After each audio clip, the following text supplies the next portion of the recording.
Ladies and gentlemen, today I'm going to be showing you how to pot on petunias.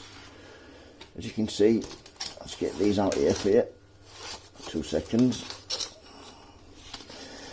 These have all been sown directly in root trainers, which I shouldn't have done really. I should have sown them into trays. So I'll be using them for sweet peas after I've potted all these on. So first of all, when you get your toilet roll,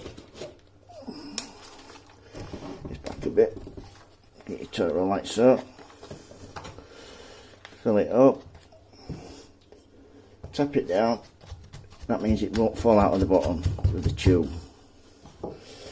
and top up the rest, just get it right to the top, and then make a little well there for your plant. So here we go.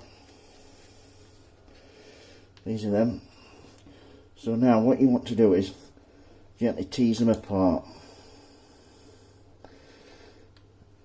Just so you can see how many there, right?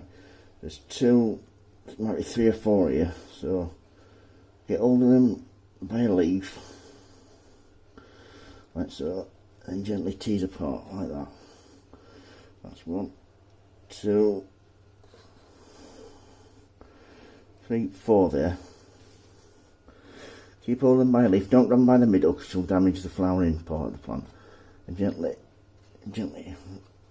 in like that, and then gently surround by fresh compost into your tray. And just give a little bit of water at the top before I water them from the bottom, just to make sure there's no roots sticking out. So that's how to transplant the petunias. Any questions, don't hesitate to ask. If you like, give me a thumbs up and please subscribe. Thank you very much. Bye.